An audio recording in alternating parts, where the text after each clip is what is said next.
안녕하세요. 브랜드 공간 중심의 고객 경험 기획을 공유드릴 LG전자 최하윤 선임입니다. 여기서 이미 다 스포가 되어버렸지만 브랜드 공간이라고 하면 어딜까요? 여기겠죠? 이 그라운드 20을 의미하는 거고, 제가 오늘 여러분들한테 공유드리고 싶은 내용은 CX 센터에서 기획 운영 중인 YG를 위한 복합 문화 공간 그라운드 20의 크리에이티브 위크를 소개해 드리려고 합니다. 벌써 막 덜그덕 이상한 단어들이 많이 낑겨 있죠? 그래서 제가 오늘 말씀드릴 건 좀 끊어서 CX 센터라는 곳이 어떻게 이렇게 마케팅 공간 같기도 하고 브랜딩 공간 같기도 한 공간을 운영하게 되었는가, 그리고 그라운드 20은 왜 생겨났는가, 그리고 크리에이티브 위크는 어떻게 탄생하게 됐는지 그렇게 끊어서 보여드리도록 할게요. 그리고 이 설명을 끝나고 나서 Q&A를 잠깐 하고 나서 저희 체험 실습해보는 걸로, 실습이라고 하니까 너무 이상하네요. 체험해보는 걸로 진행하도록 하겠습니다. 그럼 우선 제 소개를 먼저 드릴게요. 저는 디자인 베이스의 기획자 CX 센터 최하윤 선임입니다. 감사합니다. 저 10년 차고요. 10년째 LG에 근무하고 있고 프로 피보터입니다. 피봇 아시죠? 프로젝트가 조금 생각과 다를 때 약간 피보팅 하는 거. 저는 어떤 피봇을 했냐면요. 회사에 들어가서 제 직무를 계속 바꾼 피보터입니다. 그래서 10년 차밖에 안 됐는데 10년 차밖에 아니죠? 10년 연차 대비 그 직무를 되게 많이 바꾼 케이스예요. 그래서 PD, UX, SD, CX 이렇게 바꿔왔는데요. 그러니까 좀 모험적으로 회사를 다닌 건 아니죠. 저의 히스토리를 어쩌다 제가 이 마케팅 비슷한 걸로 흘러들어왔는지를 말씀드리려고 합니다. 우선 저는 미대를 졸업했습니다. 홍익대학교 제품디자인과를 졸업했고요. 그리고 처음 입사는 디자인센터에 제품 디자이너로 입사했어요. 15년도에. 그래서 처음에는 TV랑 오디오 디자인을 합니다. 근데 이 디자인을 하다 보니까 또 피보팅의 순간이 오는 거예요. 왜냐? 여기 디자이너라고 생각해서 왔는데 나한테 이미 너무 많은 조건들이 주어진 상태로 오는 거예요. 나는 정말 디테일을 가다듬어야 되는 레벨로 조금 느껴지는 게 약간 답답한 게 있었거든요. 그래서 이 프로덕트 디자이너로서 3년 생활을 하다가 내가 컨셉을 내고 싶다라는 어떤 생각이 들어서 이렇게 신규 컨셉을 발굴하는 리서처, 디자인 내부의 리서처로 직무를 한번 변경하게 됩니다. 그리고 저걸 신규 컨셉이랑 비즈니스 모델을 발굴하다 보니까 제가 앱을 너무 모르는 거예요. 하드웨어 출신이라 가지고. 그래서 앱을 설계하는 팀으로 가서 띵큐라고 아시죠? 모르시나? 저희 회사에 띵큐라는 IoT 제어 앱이 있는데 거기서 UX, UI 설계를 하는 일을 잠깐 하다가 이제 다시 디자인 전략을 수립하는 형태로 했습니다. 이제 제품했고 UX 했으니까 통합 전략을 세우는 일을 하다가 이제 제가 이렇게 막 여러 가지를 계속 점프하다 보니까 뭐 전략도 했지, 제품도 했지, 앱도 했지 하다 보니까 이걸 다 통합한 뭔가 익스피리언스에 대해서 얘기를 하고 싶어지는 거예요. 그래서 23년도에 생긴 CX 센터에 합류하게 됩니다. 그렇게 지금 이 CX 센터에서 그 브랜드 공간 기획 및 운영을 담당하고 있어요. 그럼 여러분들 계속 머릿속에 드는 생각이 있겠죠. CX는 뭔가? 네. CX 센터라는 곳은 어떤 곳이냐면요. LG전자와 고객과의 관계를 고민하는 곳이에요. 그러니까 사실 마케팅이나 브랜딩 정확한 그런 조직은 아니고요. 관계를 고민하다가 마케팅과 브랜딩이 필요하면 그것도 한다. 뭐 그런 조직이라고 보시면 되겠습니다. 그래서 CX라고 하면 커스터머 익스피리언스인데요. 이 개념을 조금 설명해 드리고 갈게요. 그 고객이 경험 여정이 있잖아요. 처음에 탐색을 하고 구매를 하고 사용을 하고 다시 탐색을 시작하고 뭐 이런 여정이 있는데 구매를 시점으로 이 고객을 부르는 용어가 한번 바뀌기 시작합니다. 커스터머, 사기 전에는 커스터머였고요. 산 이후에도 커스터머이기도 하지만 이때가 되면 이제 사용자, 유저가 됩니다. 그래서 여러분한테 익숙한 UX라는 개념을 끌고 와서 CX에 대해 좀 설명을 드리려고 하는데요. UX 같은 경우에 이제 어떤 프로덕트, 제품이 됐든 앱이 됐든 그런 프로덕트를 만드는 사람 따로 있잖아요. 근데 UX라고 하면은 그 프로덕트랑 유저와 간의 인터랙션에 대해서만 깊이 있게 연구하는 사람들이잖아요. 저희 CX 같은 경우에도 LG 브랜딩을 하는 조직도 있어요. 근데 저희는 그 브랜드와 커스터머와의 관계에 대해서 거기만 엄청나게 파고드는 사람들이다.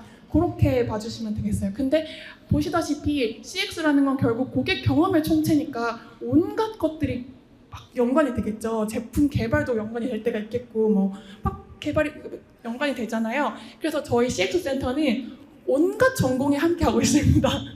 그래서 저는 디자인 출신이고 마케터 출신도 있고 기획자 출신 있고 개발자 출신 있고 온갖 전공의 사람들이 모여서 일을 하고 있는 곳이라고 보시면 되겠습니다.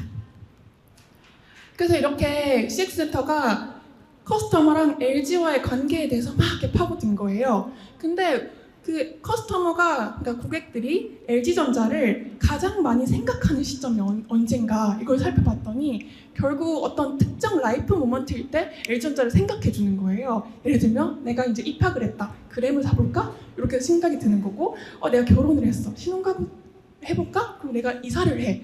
그럼 내가 이번에 또 가전을 바꿔볼까? 이런 식으로 큰 라이프 모먼트에 LG전자를 생각해 주는 거를 저희가 발견을 했어요. 근데 여기서 문제가 생겼어요. 왜냐하면 이 전체 라이프 모먼트 중에서도 결혼이 저희의 가장 진한 관계를 맺는 순간이었거든요. 신혼부부들은 어쨌든 LG를 한번 떠올려 주니까요. 근데 다들 아시다시피 결혼이 늦춰지고 안 하는 사람도 많고 그러다 보니까 기존의 LG전자가 주목하던 그 3, 4인 가정, 요 가정과 다른 형태의 가정도 굉장히 많이 생기고 있었잖아요. 그러면서 저희가 알게 모르게 점점 저 앞단에 결혼 이전의 단계들에 대해서 관계가 멀어지고 있는 거를 발견을 한 거예요. 어이쿠? 그래서 이 친구들이 심지어 이런 말을 해주더라고요. LG전자는 되게 고전동화 같다. 네, 인터넷에서 가전은 LG라는 말을 듣긴 했는데 우리 엄마한테 들었는데 정확히 왜 가전이 LG라는지 잘 모르겠다. 이런 얘기들이 들려오는 거를 저희가 좀 위기감을 느끼고 이 관계를 좀 개선을 해야겠다 라는 생각을 하게 됩니다. 그게 그라운드 20을 탄생시켰다. 그 생각으로 YG를 위한 복합 문화 공간 그라운드 20이 탄생되게 되었습니다. 앞서 말했듯이 그 앞때 우리가 관계를 맺으려고 하는 YG는 사실 지금 우리 제품을 구매하는 그 비중으로 봤을 때는 되게 낮은 비중이에요. 근데 우리가 이 YG를 대할 때는 미래 관점으로 지금 판매가 아니라 관계를 쌓아놔서 이후에도 계속 이 관계를 유지해 나간다. 이런 관점으로 접근해야 된다서 관점 포인트가 굉장히 달랐고요. 그런 포인트에 따라서 경험을 기획하고자 하니까 기존에는 저희가 그림을 팔겠어, 어떤 제품을 팔겠다고 하면은 그 제품 중심의 수단을 찾고 접점을 찾는 형태로 발전해 왔다면 저희는 다르게 접근을 했거든요. 그러니까 일단 이 제품을 별로 사고 싶은 그램 같은 경우에 YG 분들한테 익숙하지만 저희 제품에 대해서 막 그렇게 살 의향이 지금 있는 건 아니야. 그러면 우리는 우리가 지향하고 있는 라이프를 먼저 소개해주고 그 라이프를 체험하는 동안에 우리 제품을 자연스럽게 느끼게 하자. 그래서 그 안에서 그 공간이라는 매개로 시간을 쓰며 LG전자가 말하고 있는 메시지, 삶에 대해서 말하고 있는 메시지를 느끼게 하자. 이것이 큰 CX 전략이었고요. 그렇게 막 고민하다가 만들어진 컨셉이 이제 그라운드 20, 내가 그리는 나를 만드는 루틴 트레이닝 센터였어요. 여기서 막 여러 가지 생각들이 집합이거든요. 그라운드는 어떤 터전이라는 의미로 지었고 220은 눈치채신 분들도 있겠지만 220V에서 나온 거예요. 그건 뭐냐면 사실 그 LG전자를 대놓고 드러내기에는 LG전자가 아직 약간 뭔가 거기 가면 재미없을 것 같다라는 느낌을 낼 것 같은 거예요. 그래서 저희가 좀 다른, 여긴 다른 공간이야 라는 걸 표방하기에 이름을 다르게 지었지만 근데 LG전자의 뭔가 생각은 계승하고 싶은 거예요. 그렇게 찾은 게 220V였어요. 왜냐면 LG전자가 지금까지 사람들의 일상 속에서 힘을 주는 방식이 220V라고 생각했거든요. 그래서 연결돼가지고 그래서 그거를 따봐서 220이라고 짓게 되었습니다. 그리고 이런 공간에서 어떤 경험을 할 것인가에 대한 답이 밑에 줄인데요. 내가 그리는 나를 만드는 이거는 어떤 거를 의도했냐면요. 사실 LG전자는 앞서 엘잘러 분들도 말씀해 주셨지만 Innovation for a Better Life, 그러니까 더 나은 삶을 굉장히 추구하는 회사예요. 어떻게 좀 더 나은 삶이 있을까를 생각하는 회사거든요. 그 회사의 메시지를 YG의 언어로 바꿔보자고 한 게 내가 그리는 나를 만드는 이었어요. 그 YG들에게 더 나은 삶이라면 내가 꿈꾸고 있는, 내가 뭔가 그림 그리고 있는 어떤 멋진 나, 요거를 찾는 과정이라고 생각했거든요. 그래서 그런 메시지로 약간의 변화를 주었고 그 다음에 저희가 루틴이라는 키워드를 넣었어요. 왜냐면 뭐 갓생 루틴 여러 가지 루틴이 있는데 저희는 습관이랑 루틴은 좀 다르다고 생각했거든요. 한국에서는 적어도 그게 어떤 내가 더 나은 내가 되고 싶게 하는 어떤 그 의지를 담아가지고 일상 속에서 작게 실천하는, 그래서 조금 내 일상을 변화시키고자 하는 행위라고 생각했어요. 그래서 저희가 지향하는 메시지랑 굉장히 잘 맞아서 루틴이라는 키워드를 따와서 이 브랜딩을 하게 되었습니다. 그래서 크게는 3가지 경험으로 구성되어 있어요. 여러분들이 좀 체험하셨던 제품을 가지고 어떤 프로그램을 자유롭게 참여할 수 있는 거, 그 다음에 예약제로 운행되는 클래스 이런 게 있고, 그 다음에 원데이로 큰 이벤트라는 재즈 페스티벌 같은 이런, 그리고 DJ 파티 같은 이런 이벤트로 구성되어 있습니다. 근데 처음에 저희가 저 루틴 프로그램을 약간 좀 되게 자유롭게 제품 아무거나 대여해서 쓰게 해주는 식으로 운영했어요. 그리고 약간 오셨을 때, 회원 가입하셨을 때 이런 캐릭터들을 봤겠지만 6가지 영역, 삶의 영역들을 정해가지고 루틴의 타입들을 조금 나눴거든요. 아무래도 저희가 사업 영역이 되게 다양하다 보니까 그거에 맞춰서 좀 6가지 라이프 타입들을 만들었는데, 처음에는 자유롭게 제품을 대여해서 저 6가지 중에 아무거나 해보세요 라고 접근을 했었어요. 근데 그랬더니 사람들이 오히려 당황하는 거예요. 나 뭐 해야 되지? 그래서 너가 하고 싶은 말이 뭐야? 이렇게 되는 거예요. 거기서 약간 또 피보팅이 한번 일어나서 그 대여를 하고 싶은 사람, 대여를 해서 자유롭게 쓰고 싶은 사람은 남겨놓되 저희가 위크제라고 해서 마인드피스에 좀 주목한 프로그램을 제안해 주는 회, 그 다음에 좀 뭐 크리에이티브 주목하는 거, 이렇게 약간 주목하면서 이렇게 집중적으로 보여주자는 피보팅이 일어났고, 이번이 2번째 마인드피스 다음 2번째 크리에이티브 위크가 되겠습니다. 그래서 크리에이티브 위크를 기획하게 된 배경으로 드디어 넘어왔는데요. 처음에 크리에이티브를 딱 받았을 때 어떤 크리에이티브한 라이프를 보여주고 소통할 수 있지? 라는 걸 고민했을 때 AI가 자꾸 떠오를 수밖에 없더라고요. 왜냐면 지금 크리에이터들에게 가장 핫한 주제는 AI였거든요. 이게 어떻게 보면 호기심과 두려움이 약간 공존한 상태로 있는 것 같아요. 저만 해도 제가 AI를 좀 좀 위험하다고 인식한 계기가 이 사진이었는데, 이 뉴스였는데 기억하시는지 모르겠지만 AI가 그린 그림이 상 받았다, 어떻게 해야 되냐, 막 이런 뉴스가 나왔었어요. 그래서 저도 이거 보면서 막 큰일 났다, 내 밥도 사라지는 거 아니야? 나 어떻게 하지? 막 이런 생각이 들었거든요. 근데 그러면서 이제 AI에 대해서 굉장히 관심을 가지게 됐고, 회사 내에서 제가 작년에 하나의 그 데모 프로젝트를 진행했던 적이 있어요. 그게 이렇게 DCO라고 아시는지 모르겠는데, 뭔가 왜 타겟 특성에 따라서 각각 다른 광고들이 뜨는 광고 있잖아요. 그 광고를 AI로 만들 수 있지 않을까라고 해서 그냥 데모 테스트 형태의 내부 데모 형태로 만들었던 거예요. 그래서 뭐 내부에 있는 고객 특성 데이터별에서 데이터 추출해가지고 GPT한테 이런 제품, 이런 타겟한테 맞는 거 만들어줘 해가지고 문구 생성하고, 또 이렇게 이미지 편집해주는 AI 툴 하나 더 붙여가지고 이렇게 타겟별로 다른 이미지를 차곡차곡 만드는 데모, 이거를 했었거든요. 근데 제가 이거를 하면서 제일 생각보다 시간이 많이 들린 게 프롬프트 엔지니어링이었어요. 그 프롬프트를 잘 나오게끔 설계하는 걸 프롬프트 엔지니어링이라고 부르거든요.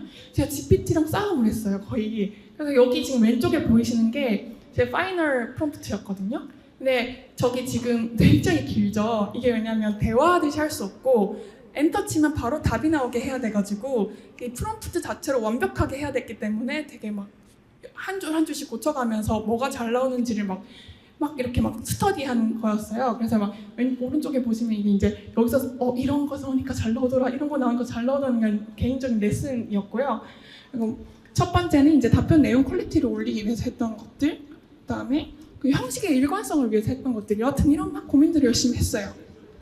하고 제가 깨달은 느낌은, 처음 이거 시작할 때는 이제 AI 시대가 옵니다, 라고 광고 이제 AI가 다 만들어줄 거예요, 우리 이거 해야 돼요 라고 제가 주장하고 이걸 데모를 시작했는데, 데모 끝에 제가 보고를 할 때는 AI가 한계가 있습니다, 이렇게 보고를 하게 되더라고요. 이거 이거 분명한 한계가 현재는 또 어떻게 변할지 모르겠지만 있습니다라고 보고를 드렸고, 그 한계는 뭐냐면 디렉터가 필요하다는 사실이었어요. 그러니까 AI도 결국 툴이구나라는 게 저한테는 좀 되게 깨달음이었거든요. 어떤 디렉터가 이거를 다듬느냐에 따라서 너무 퀄리티가 달라지고 다르게 발전할 수 있고, 디렉터가 존재하지 않으면 얘가 이렇게 어쩌다 한번 잘 나올 수 있는데 일상적으로 계속 고퀄리티를 내는 게 좀 힘들더라고요. 모르겠습니다. AI는 계속 발전하고 있으니까 또 어떻게 될지 모르겠지만, 그래서 지금 제가 그 전까지 뭐 AI나 뭐 포토샵 같은 이런 툴로 뭔가를 만들어냈다면 결과물을 그냥 똑같은 툴인데 방식이 바뀌었구나, 프롬프트라는 방식으로, 그러니까 뭔가 말로 설명해서 이걸 구체화하는 걸로 바뀌었구나라는 걸 깨달았고, 동시에 이게 완벽한 AI가 아직 없다라는 걸 깨달았어요. 저희 혹시 AI 뭐 포토샵, 인디자인 다 쓰시는 분 있는지 모르겠지만 저게 다 잘하는 분야가 있거든요. 그래서 저거를 한 명의 디렉터가 섞어 쓰는 거예요. 로고를 AI에서 만들고 사진 편집을 포토샵에서 해서 인디자인에서 편집한다, 이런 식으로. 근데 AI도 마찬가지로 얘는 뭐를 잘하고 얘는 뭐를 못해, 그거를 디렉터가 조합하는 게 능력이더라고요. 그래서 이런 저의 깨달음을 바탕으로 크리에이티브 위크를 기획하게 되었습니다. 여기 오실 때 보셨는지 모르겠지만 크리에이티브 안에 AI가 이렇게 숨어져 있어요. 그래서 막연한 두려움을 가진다기보다 이거를 하나의 툴로서 너가 디렉터가 돼서 너 안에 더 창의적인 너를 꺼내봐 라는 메시지를 전달하게 되었고요. 그래서 이렇게 글을 썼어요. 너 안에는 더 창의적인 네가 있어. 그래서 가지고 있는 상상력, 생각들을 AI라는 도구를 통해서 펼쳐봐. 그전에는 조금 디자인 감이 필요하고 이랬던 것들도 말로써 펼쳐낼 수 있어. 이런 가능성을 보여주고 싶었고요. 그렇게 기획을 하게 되었습니다. 그래서 30분 동안이라서 짧게 체험 못 하셨겠지만 이렇게 루틴 프로그램들을 그 크리에이티브 위크에 맞게 기획을 했거든요. 그래서 어떤 크리에이터의 대명사들, DJ, 작가 이런 DJ 루틴이라는 이름으로 디제잉하는 루틴을 넣었고요. 요거는 음악을 만들어주는 믹스 오디오랑 그 다음에 제품을 이렇게 이미지를 시네붐을 투사하는 이런 방식으로 썼습니다. 그리고 아까 말씀드렸듯이 이 경험이 우선이고 제품들은 루틴 도움이라는 이름으로 나 DJ가 돼보는 과정에 이런 시네빔 스탠바이 미 고랑 시네빔이랑 엑스붐을 자연스럽게 느끼는 그런 식으로 이렇게 고민을 하게 되었어요. 그래서 DJ 루틴 있고, 그다음에 작가의 루틴은 이제 그램에서 챗GPT에서 써가지고 좀 이렇게 글을 쓰는 그런 테마로 하고, 그다음에 뮤지션의 루틴은 음악 앨범 만들기. 요거 안 해보셨으면 한번 해보시면 되게 재밌거든요. 내가 어떤 쓰는 거에 따라서 음악을 만들어주고 가사를 써주는 그런 씬을 만들었습니다. 그리고 디자이너의 루틴이라고 해가지고 이제 이미지를 만들어서 나만의 굿즈를 제작하는 이런 루틴을 했고, 요거 같은 경우에는 이렇게 클래스도 운영하고 있거든요. 이거 가르쳐주면서 클래스 강사가 저예요. 그래서 오늘 요 강의를 약간 체험하는 듯이 뒤에 체험을 붙이게 되었어요. 그리고 포토그래퍼의 루틴이라고 해서 저쪽 포토룸이 있는데 내가 만들었던 이미지랑 내가 GPT로 생성하는 나만의 슬로건을 프로젝션 해가지고 약간 이런 요즘 감성의 이런 사진을 찍을 수 있는 그 포토 스튜디오가 있거든요. 끝나고 한번 해보세요. 이렇게 크리에이티브 위크에 대한 소개까지 숨가쁘게 넘어왔고요. 그다음 제가 Q&A를 짧게 진행한 다음에 그 다음에 미드저니 체험으로 넘어가는 걸로 하도록 할게요.